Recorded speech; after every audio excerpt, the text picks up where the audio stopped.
Good morning and welcome to week 2, module 2 of the Human Relations course. And this week we're going to be going through chapter 1 and chapter 2. I will be going through the PowerPoints and posting them with my verbal comments to them, but you do need to read the book as well. I cover some of the highlights. Unfortunately, I cannot cover everything that is covered in each of the chapters, so it's important that you read them. There's also some actual self-assessments in each of the chapters that I think if you do, you'll find very interesting. If you're honest in answering them, you'll find some very interesting things out about yourself as well.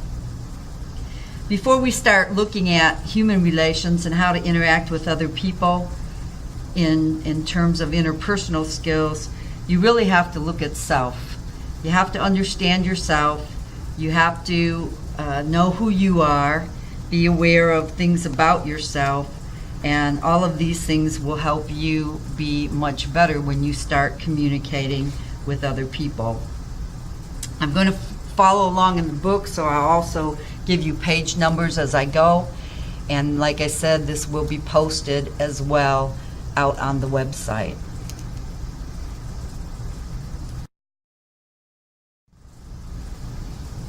So let's take a look at the learning objectives for Chapter 1. First, we're going to kind of briefly go through understanding how studying human relations will help you. We're going to pinpoint how work and personal life influence each other, and they do. We're going to understand how effective human relations begins with a self-understanding, or a look at you. Understand the timeline and development of the human relations movement, so a little bit of the history behind it. And understanding the major factors influencing job performance and behavior. We're going to look at 2 key definitions. First, understand that human relations is the art of using systematic knowledge about human behavior to improve personal and career effectiveness. And this is in your book, and it's on page 5. And what's good about this book is they kind of put certain vocabulary words out toward the side of the margin of the reading, and then they give you the definition there as well.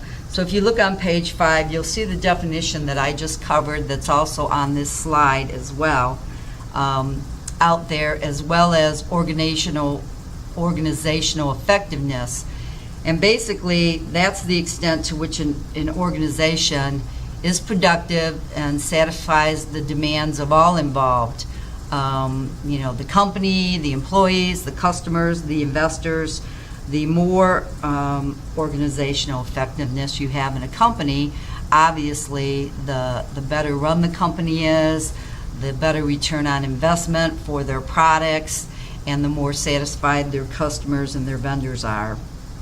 So how does all of this really help you? Well, it helps you understand yourself, and once you can understand yourself, you can begin to look at being able to deal with other folks and understand where they are coming from as well. In terms of an organization, the more human relations and the understanding of it within your organization, the more effective people will be in working with each other. Acquiring this information makes you a little more comfortable in dealing with other people on and off the job. We'll cover things that will help you develop skills in dealing with people in terms of things like being able to communicate, manage stress, to be able to project yourself confidently as well, coping with job problems. Anyone that ever works a job, inevitably you'll run into some kind of human relation problems on the job. Reading about some of these problems and conflict and suggestions for coping or dealing with them will be covered as well. Coping with personal problems. Human relations covers the board. It doesn't matter what the job is, and it covers not only your career and job, but human relations comes into effect in terms of being effective and ineffective in any of your relationships that you have with family, friends, sisters, brothers, boyfriend, girlfriends, mom, dad, husband, wife. It all comes into play when you start dealing with other people, because we're all dramatically different. Also, if you have a very good understanding of human relations and you are very good at what we call interpersonal skills, it may allow you to capitalize on opportunities for your career as things come up and come along within the workplace. And also, excellent skills in human relations demonstrates that you have the capability of working and dealing with people within an organization. When this is demonstrated and looked at, it also makes you a very good candidate for advancement. So all of these things come into play when you're looking at human relations. Again, you'll find the information I just covered on page 6 and 7 in chapter 1. Now let's talk a little bit about how work and personal life influence each other.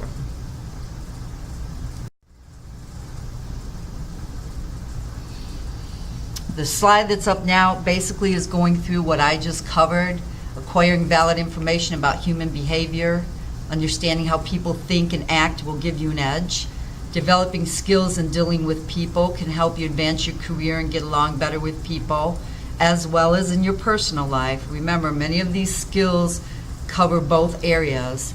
Coping with job problems, which are inevitable in any job. This will also help you do all of those things. Coping with personal problems.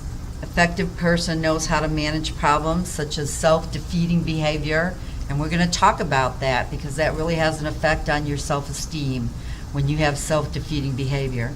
Capitalizing on opportunities gives you a chance to develop your career, become a leader, be more creative, move around within the organization. And it can also, again, as I stated, demonstrating these skills and being able to do them well can help you get ahead in your career as well. How do these two influence each other? Well, let's talk about that. For people that say, no, my work is my work and my personal life is my personal life and there's nothing in common, that's just not true. Because whether you want it, believe it or not, each influences the other. Even if it's not a conscious influence, it's there. If you're happy at your job, it's going to contribute to general life satisfaction. Okay? If you're not happy at your job, it's going to bleed over into your personal life. If you have one of those jobs you hate going into, Sunday night, you can't sleep, you're stressed out, you don't want to go to work, all of this is going into your personal life. And those around you are going to be able to feel that, sense that, see that, particularly if you have a family. Unsatisfying job creates stress and burnout. If you're really unhappy where you're working or your job is very stressful and you don't learn ways to deal with that stress, it can create physical damage as well as mental and physical burnout and health problems. We know this.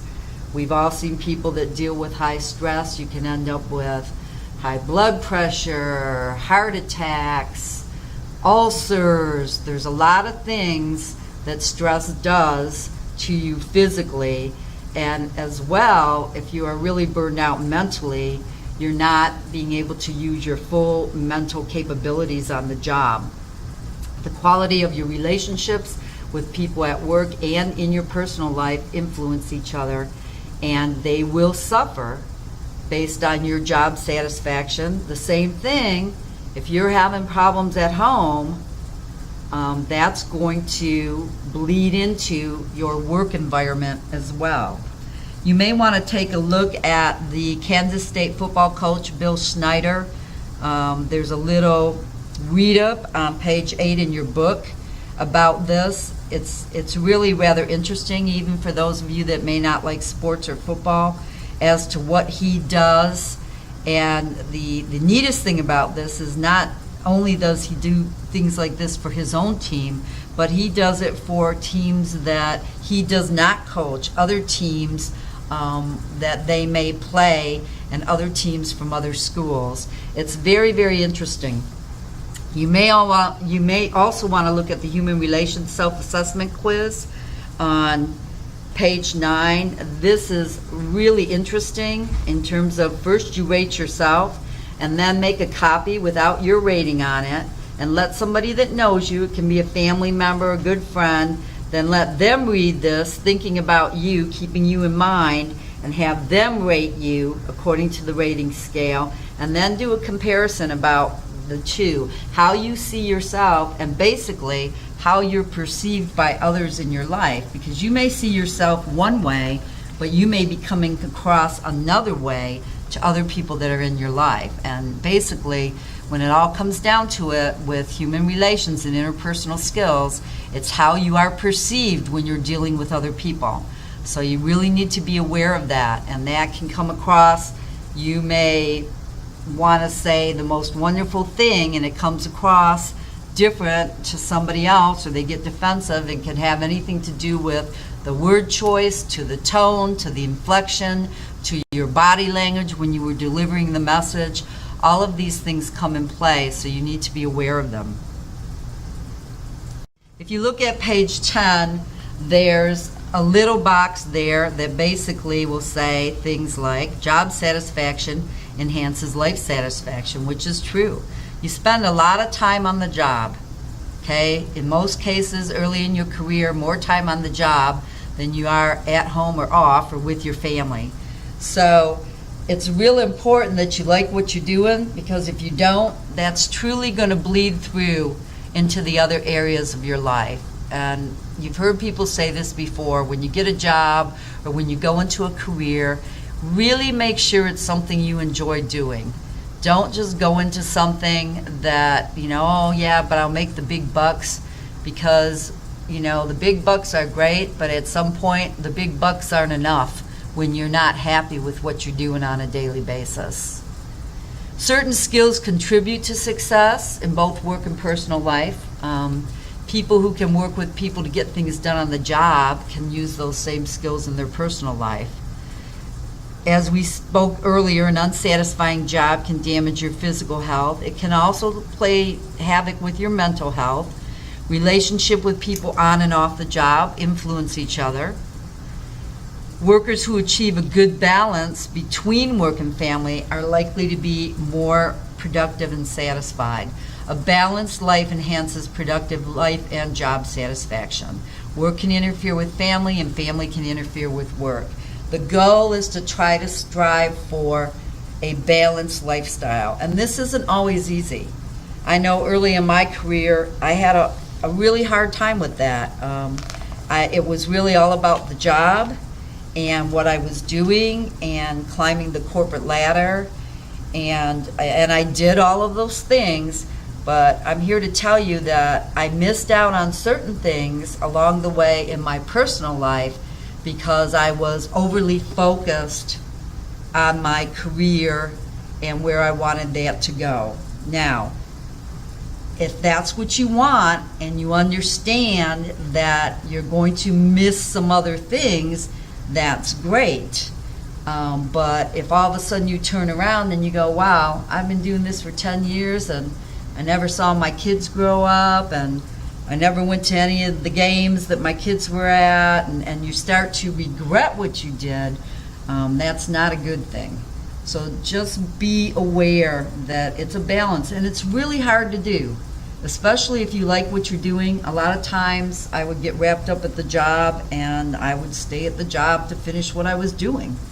But you need to make a conscious effort to take that downtime, leave. It'll still be there tomorrow. Go home and spend time with your family, your friends, whatever is important to you at that point in time. It really helps keep you healthy, both physically and mentally, and it will give you more of that balance that will actually end up making you much more productive on the job, as well as giving you greater job satisfaction. So keep that in mind. It's a hard thing to do, especially when you're new in your career and you're excited about your career. But if you're going to be in that career field for many, many years, start working on that life balance early on, so that you have a well-adjusted life outside of work and a well-adjusted life inside of work. Another example, some people put everything into their work life and they don't really work on that life balance outside of work, and then it comes time at the end of their careers to retire, and they don't know what they're going to do because their whole life has really been work. They've not cultivated any outside interests. They don't have friends and things they like to do and go do. They have spent so much time along the way doing the job that they're afraid to retire because they have no idea what they're going to do with their lives if they're not going to a job every day. So it becomes real important at the beginning of your career and real important at the end of your career that you try to establish that balanced life of productivity and job performance and career and your personal life. Again, if you look at page 10 and 11 in your book, this is all in there, and there's basically a statement in at the top of page 11 that says, an American Psychological Association APA survey found that 67% of workers said they choose to stay with their employer because their job fits well with other aspects of their life. Okay, so there needs to be that fit. And if that fit isn't there, that may not be the job that you want to take. You may want to look for something else where you can have that balanced fit between your personal life and your career. So let's look at, and again, I'm still on page 11, so where does it all begin? Well, before we can start dealing with other people, we really have to understand ourselves.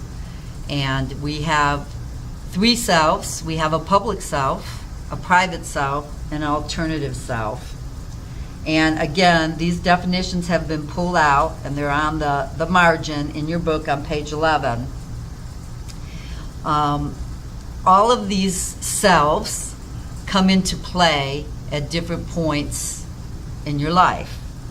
So self-understanding is basically gathering enough valid information about yourself to really have knowledge about who you are, particularly in respect to mental and emotional aspects of who you are.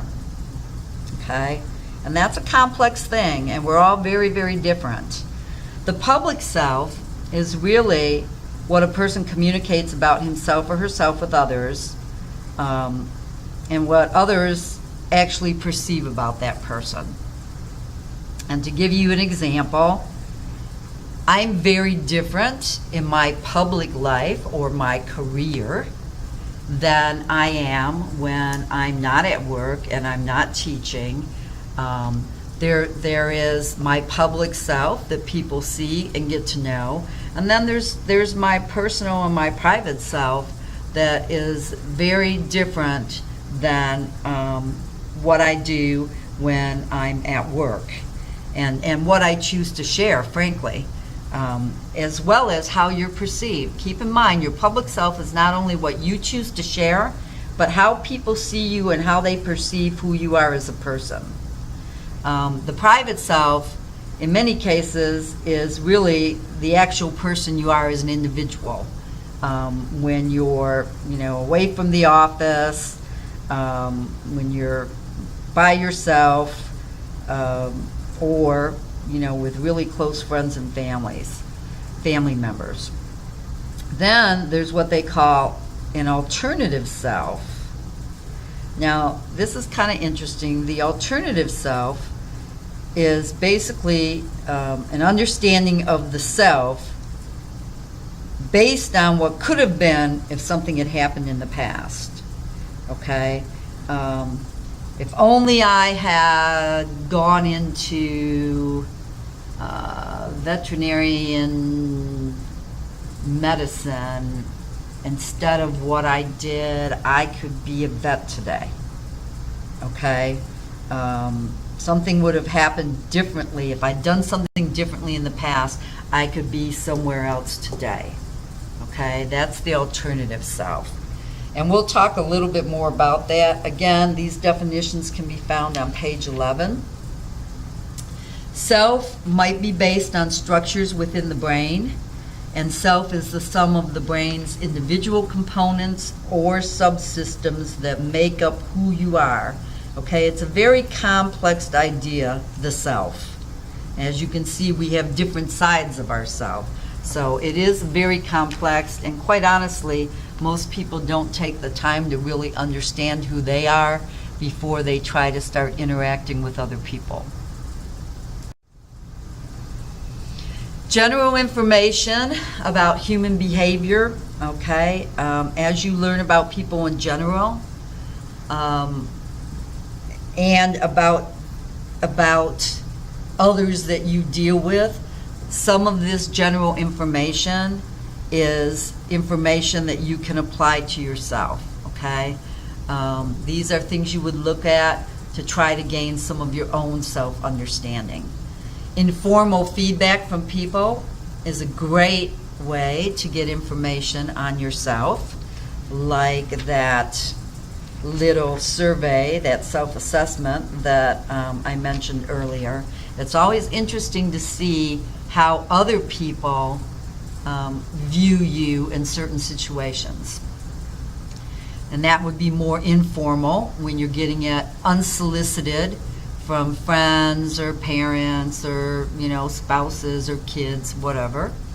Then you also have feedback from your superiors in a career or a work environment.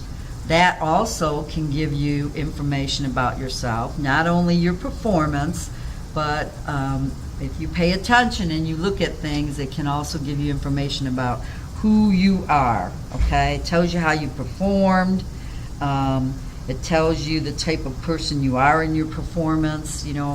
Are you a type A personality? Are you always get everything done ahead of time? Whether you bring integrity into the workplace.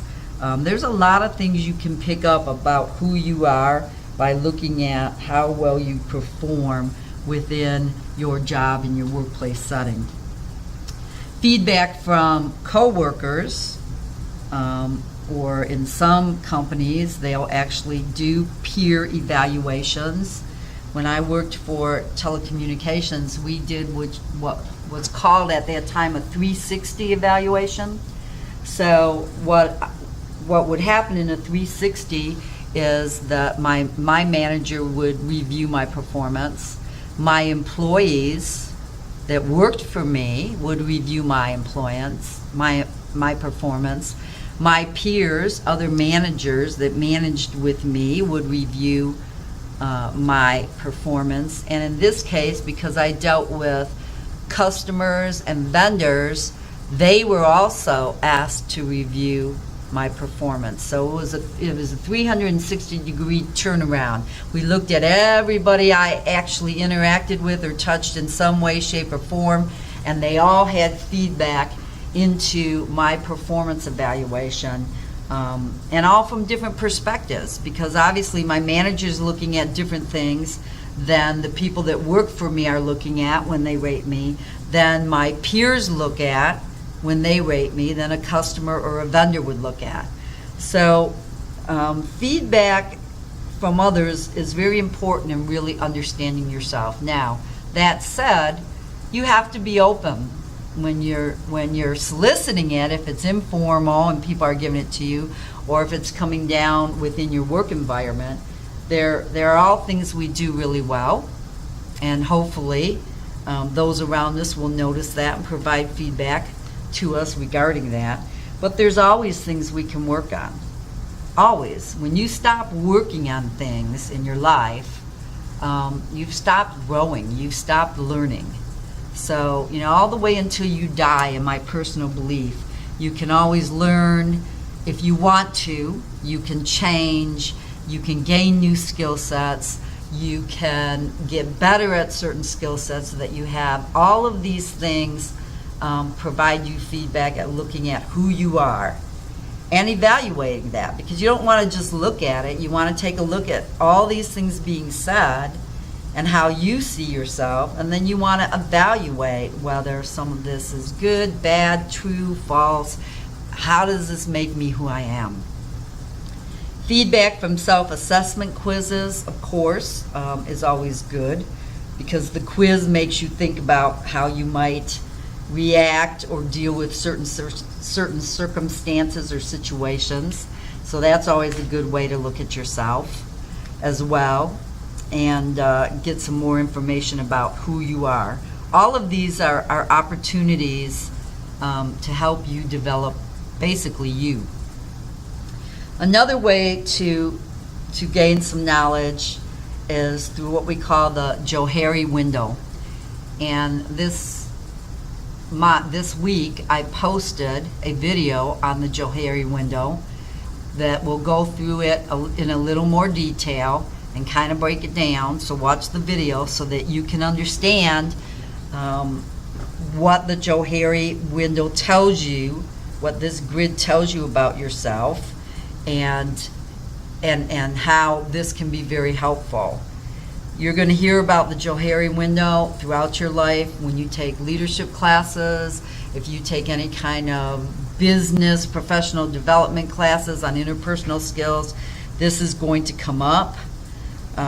It's basically a systematic approach of looking at yourself through this grid of information. The basic premise of the model, as well as the lesson it teaches, is that we can improve our personal and professional relationships through understanding ourselves in depth. That's the goal. Now, this is covered on page 14 and 15. 15 at the bottom, figure 1.3, they give you a little bit of information and kind of show you what the Johari window looks like. And by the way, it's pronounced Johari because it's basically named after the two people that developed this. And again, the video will go through that with you as well. So make sure you listen to it, understand it, because it is something that really plays into really becoming aware of who you are and looking through the 4 panes of this window. This slide represents basically the window that is shown in the book on page 15, and basically goes through the different areas of the window. The open area consists of information that is known to us and others. Okay, basically, you know, things like readily observable things, your hair color, your skin color, your physical appearance, your spoken communication skills. As relationships build, we enlarge the window and we reveal more about ourselves. And you know, this, if you look at the top again, this is known to self, that open area. Okay, in that first part, it's known to self and known to others. And then the hidden area underneath that contains information known to us about ourselves, but it's hidden from other people. Okay, it's things we know about ourselves, but not everybody else knows. And it's always prudent to keep some information hidden. Certainly, you know, things that, you know, work, you're not going to talk about everything and anything. There are some things that's just prudent and smart to keep to yourself. And that's stuff that would be hidden, you would know, but others would not know. Okay?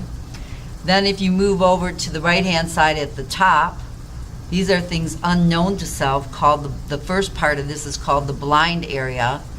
It's things that you're blind to, but that others see. Okay? It's things that others are aware of, but we cannot really see. And it can be, like I said previously, both positive and negative qualities. And if not blocked by defensiveness, will give you some really good information and insight into your blind areas and things that you don't actually see about yourself. And the unknown area is unknown to self and others. It contains information that you and others do not know about you. Sometimes it takes an unusual situation or a crisis or some severe something to happen to actually disclose information about yourself to yourself and others in this situation. The book gives you an example of things like, an emerging leader. When a crisis happens, all of a sudden you see some leadership skills come out that maybe didn't previously. A hurricane hits, and all of a sudden, you're directing and guiding and things that you wouldn't normally have had to do, but instinctively some things take over. So watch the video. I also posted a nice colorful Johari window out there for you guys to look at as well. It is something you need to know, so make sure that you understand it. Now let's look at 2 self-evaluation traps, okay? Because there are 2 of them out there. Focusing on self can highlight shortcomings. Becoming self-aware can lead to unfavorable comparisons. Self-esteem may decrease, okay? Overestimating your confidence is another trap, particularly in a moral dilemma, the holier-than-thou kind of syndrome. Okay, so you need to be careful when you start looking at self, because you want to be honest with yourself and you want to be able to get other information in, but remember, you don't want to do that, what I call, and we'll talk about later on, that negative self-talk. You don't want to compare yourself to social standards, to other people, we're really bad at this as a society because we're our own worst enemy sometimes.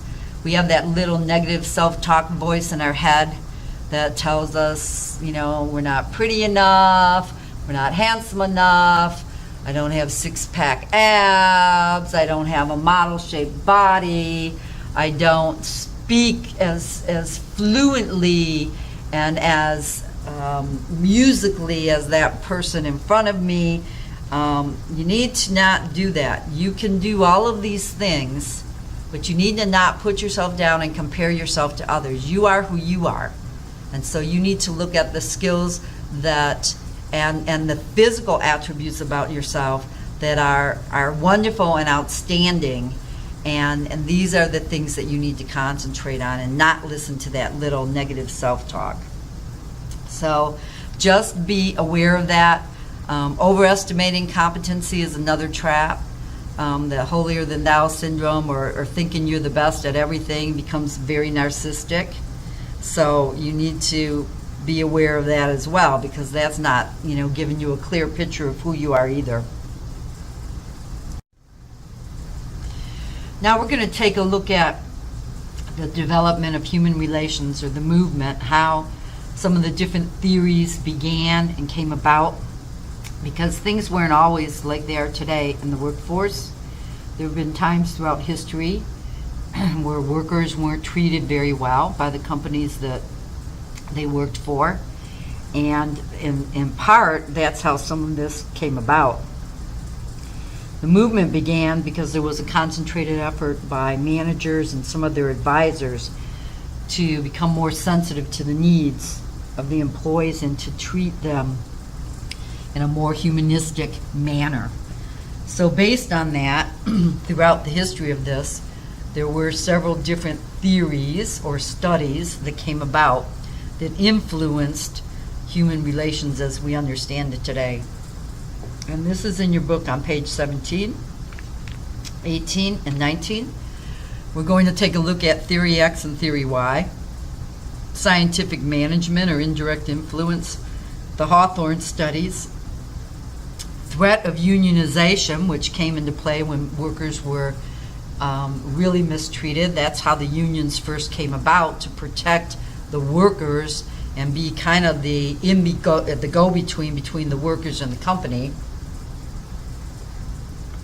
And a philosophy of industrial humanism. So if you turn to page 18, we're going to first talk a little bit about the scientific method that was actually developed by Frederick W. Taylor. He's considered kind of the father of it.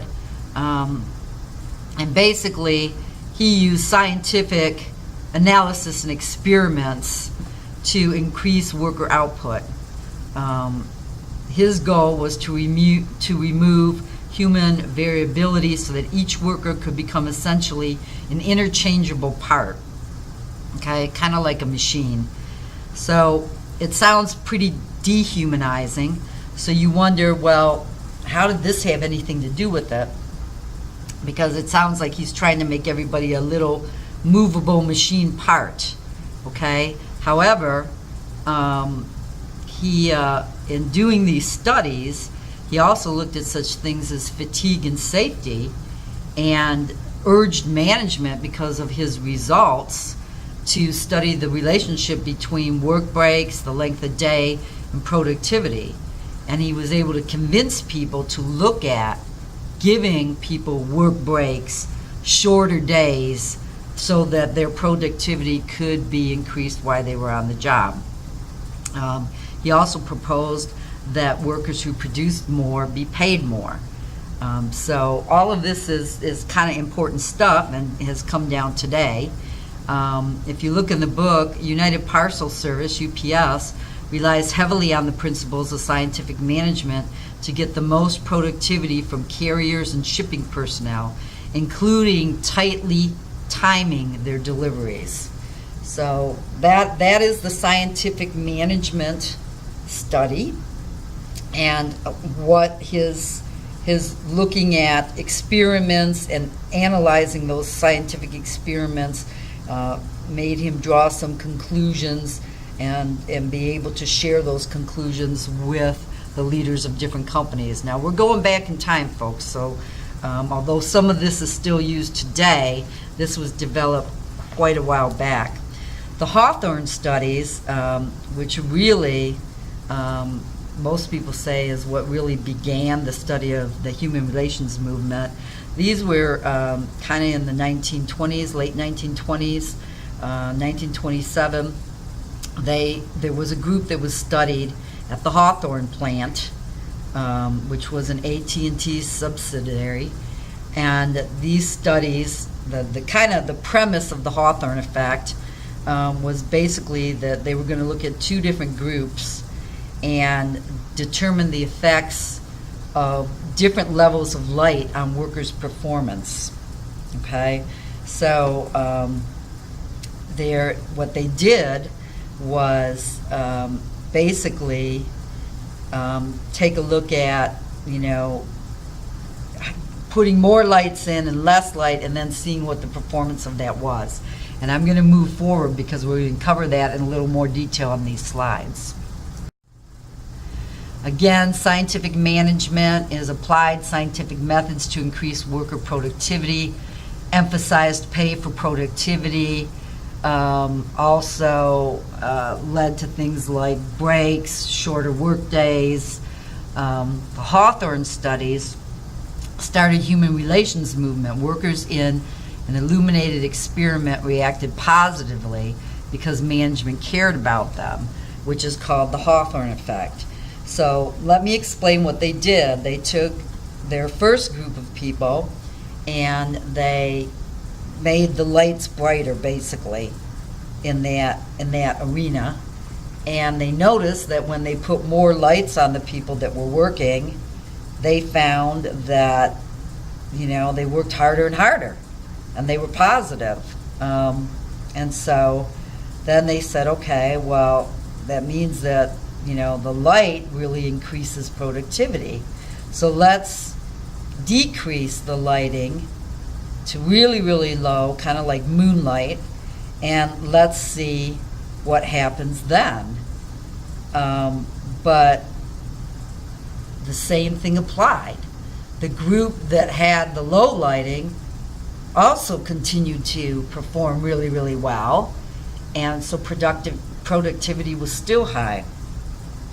So what they realized was it really had nothing to do with the lighting, which was their original premise, but what it had to do with was these particular groups were being focused on, okay? So they were being given attention to and watched and talked to and questions asked and by management, and that's what actually increased the productivity. Whether the lights were high or low, the people liked the fact that management seemed to care about them because they were interacting with them more. So that was, quite a startling revelation that, oh wow, maybe we should really kind of interact with the people that work with us, because look, it really makes a difference in how they produce. And that's basically the Hawthorne studies. Again, you'll find this on page 18 in your book. And basically, the study, employees reacted positively because management appeared to care about them. That's really what they found out in this particular study. Then, as the years went on, you had the threat of unionization. Management used human relations techniques to treat workers better, hoping to prevent unionization. We've all heard about it. Workers in some cases were treated very, very poorly.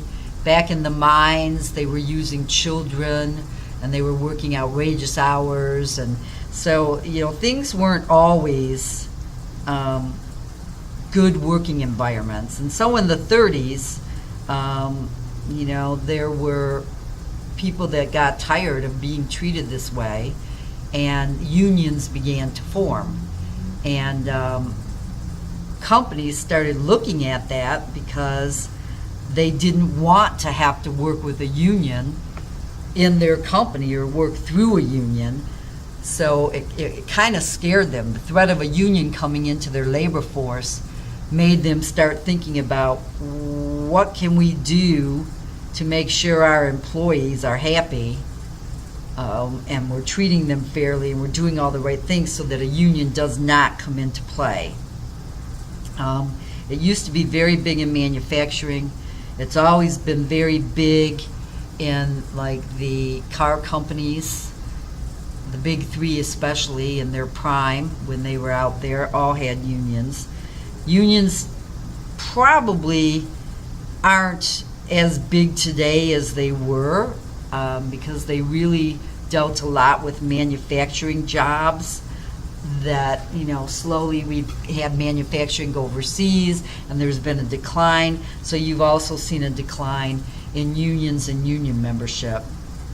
But the point is, when unions originally were developed, they came in to protect the workers and ensure that they were being treated fairly and humanely by the companies that they worked for. And it got to the point that just the threat of a union coming in made some companies start looking at what they were doing and start turning some things around and treating their people more humanely. The philosophy of industrial humanism is basically emotional factors such as recognition, seen as more important than physical or logical factors, were key to increase productivity or motivate rather than ordering employees. Okay, there was a time you just do this. You don't question, just do it. Go lift that up, go move this here, go do this. They then realized that if you recognize somebody for a job well done, and this kind of dates back to the Hawthorne effect, if you pay attention, you see that things are more, people are more willing to do, go the extra mile, are more motivated. So it basically was, humanizing your approach to dealing with your workers in order to have them be more productive and in the workplace and, quite honestly, happier. The Theory X and Theory Y of Douglas McGregor wanted managers to challenge their assumptions about people and often take a positive view. And again, this is in your book on page 19, and I think it goes into page 20. And basically, they made some assumptions, okay, and they said these are Theory X managers, these are Theory Y managers. Theory X assumptions, if you were a Theory X manager, your assumption was really that the average person dislikes work and therefore will avoid it if he or she can. Because they dislike work, most people must be coerced, controlled, directed, or even threatened with punishment to get them to put forth the effort to achieve their organization goals. And that basically the average employee prefers to be directed and wishes to shirk responsibility, has relatively little ambition, and highly values job security. So if you're a Theory X manager, you are probably what we would call a very controlling, dictatorial type manager with some very strong stereotypic viewpoints about the people that work for you, right or wrong, that you have to be this way or you're not going to get the most bang for your buck from your people. Theory Y assumptions, or a Theory Y manager, okay, has totally different types of assumptions. The expenditure of physical and mental effort in work is as natural as play or rest. Okay, that they're not doing anything different at work that they wouldn't be doing if they weren't at work, basically. That if you use external control and the threat of punishment, these aren't the way to bring about the effort from the employees to reach company objectives. That employees will exercise self-direction and self-control because they have belief in themselves and they feel good about themselves. So you don't necessarily have to order them or threaten them to do their job. That they come with a commitment to the objectives, and that commitment is something they want to achieve. That under the right conditions, the average person does learn not only to accept, but to seek responsibility. That many employees have the capability and the capacity to exercise a high degree of imagination, creativity, in solutions of organizational problems. And that under the present conditions of an industrial life, the intellectual potentials of the average person are only partially utilized. That they could actually do much more, and they have much more available. So, this is really the manager that kind of talks to the group, maybe will train and explain what the requirements, and then let you go off and do what you need to do, finish the assignment, come back, turn it in. This is not a micromanager. This is a manager that actually works with the people that work for him or her, and also asks for input, that lets them be self-directed, and is really, between the two, a much better management style, because you're going to see your group members grow, expand, learn under that type of a management style. So basically, this is what they observed, developed, and what they put forth is the two different theory types of managers. All right, let's look at the internet and social media area, which is kind of where we're at these days, and how that comes into play with human relations. The internet and social media area, as with every other field, human relations and organizations have been affected by the internet, including social networks. Workers can communicate and collaborate now through the company, through one end of the country to the other, internationally. There's public networks available. They can communicate through their internal networks at work, but they can also communicate through public networks such as, Facebook or Twitter, Instagram. And basically, even managers and leaders now can communicate to their workers instead of face-to-face meetings all the time. They can text them. They can, what we have here is IM, which is, immediate message. I can be in my office and immediate message my manager in her office if I have a quick question and want to talk to her. So, there are electronic messages now that can be sent in terms of or in place of face-to-face meeting. Job applicants nowadays, most of everything that you do to go even start looking for a job is done online. You do your research online, you fill out your applications online, you send all your documentation online, and then you hope to get called for the interview. There was a time that wasn't the way it went. You went knocking on doors to go into the company, to get a job application, to fill it out, to turn it in with all of your information. And there are some people that even do their interviewing, at least the initial interviewing, particularly if it's a person that's out of state or across the country that they're thinking of bringing in for the position, they'll do that online because now we have the ability to do video conferences and to talk to each other and see the person that we're talking to online. So it has kind of changed the approach of human relations because we now have the technology and the social media available to us. Now keep in mind, it's a good thing, but it can also be a bad thing because sometimes people hide behind it. There are times and places when face-to-face conversations, depending on what you're covering, is the way that the message should be delivered. Okay? Not through an email, not through a text message. It should be delivered face-to-face. And sometimes in order to avoid conflict, or a person doesn't want to deal with how they think the person is going to react, they'll kind of cop out of delivering the face-to-face message, and they'll send it through email or they'll text it versus really call the person in and have a sit-down talk.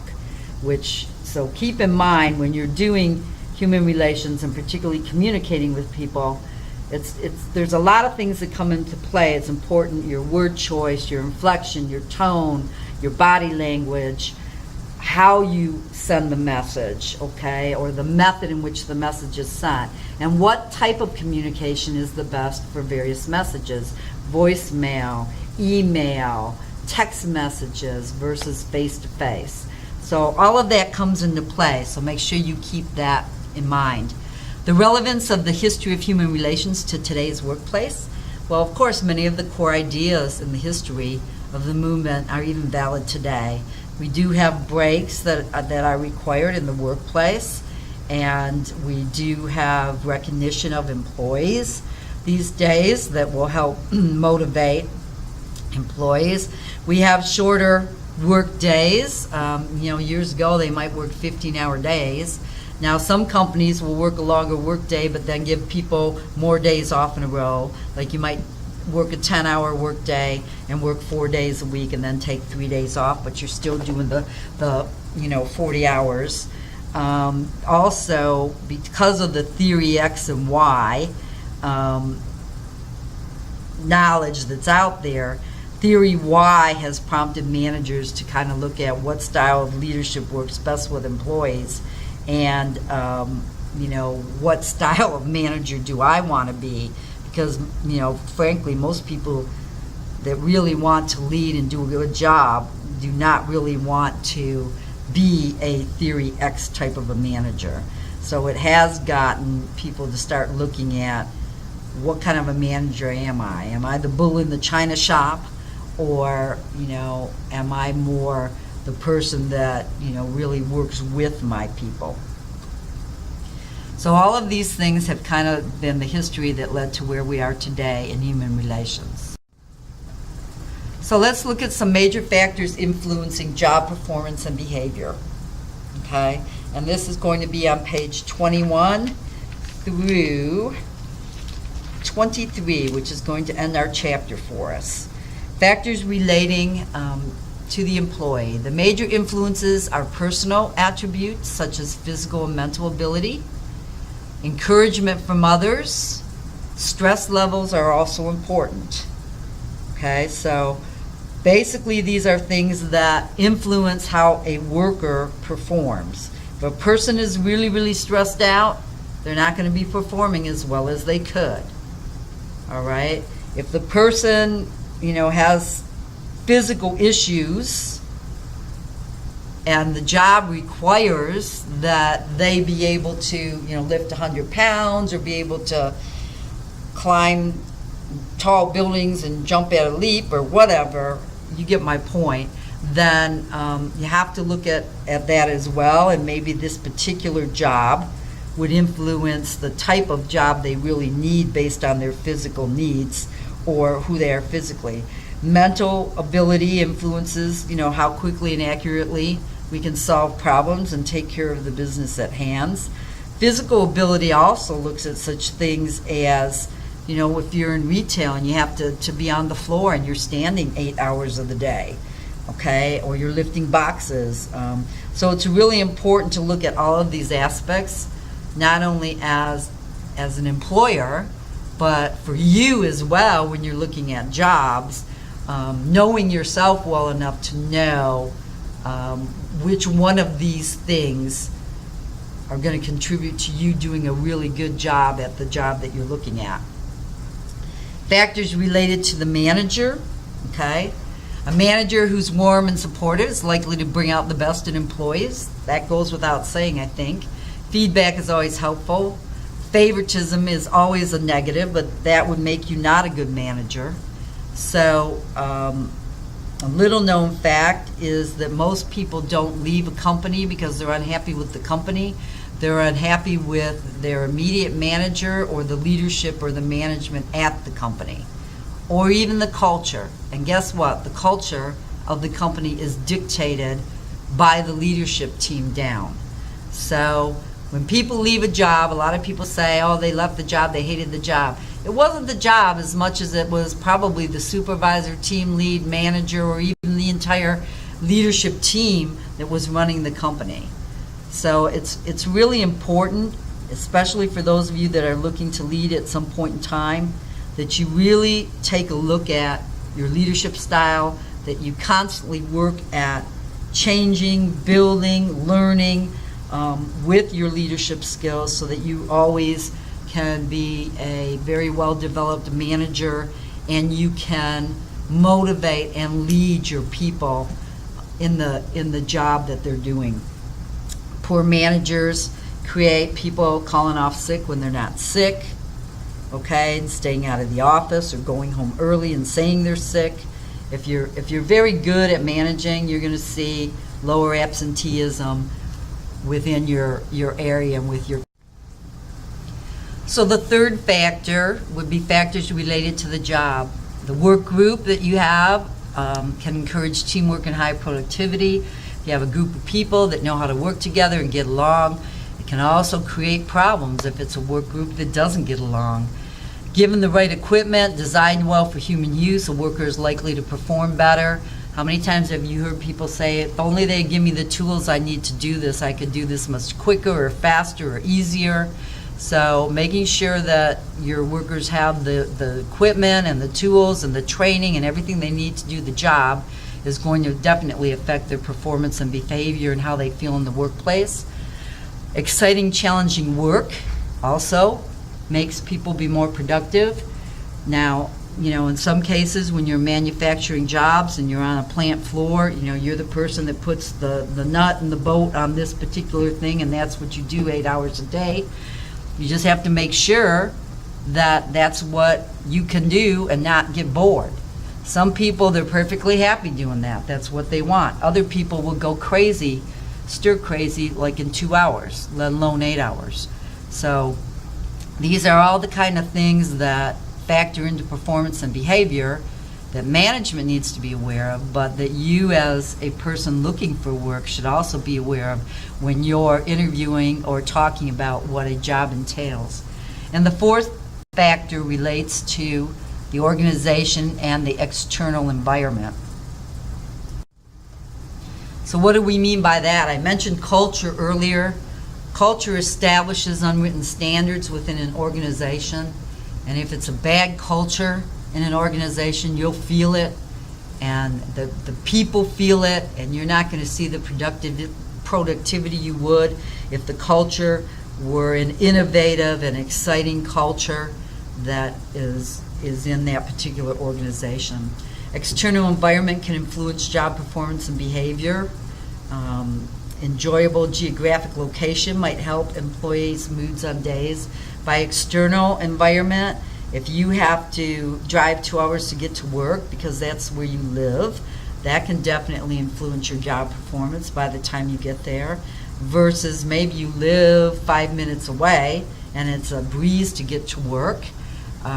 If you live far away but your boss lets you work virtual 2 or 3 days a week, that can also influence job performance and behavior.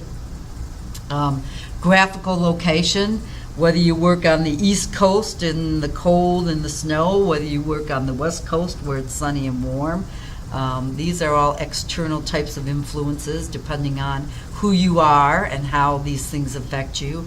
They have studied things and found out that productivity increases with inclement weather because of fewer cognitive distractions.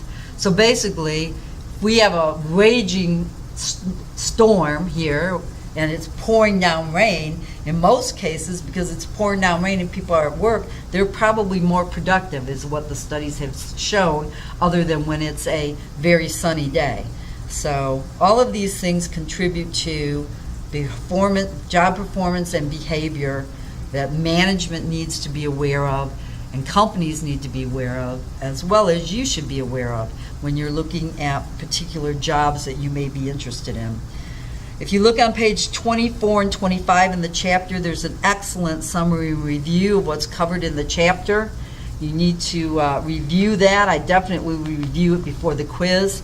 Again, it shouldn't be something that replaces reading the chapter, because I do test on things in the chapter to make sure that you have read the chapter, but it is a good review for the chapter. I will be doing chapter 2 slides separately, so that if you want to go back and double check something, you're not having to go through all of these slides. You can just look at something in chapter 1, or you can just look at something in chapter 2.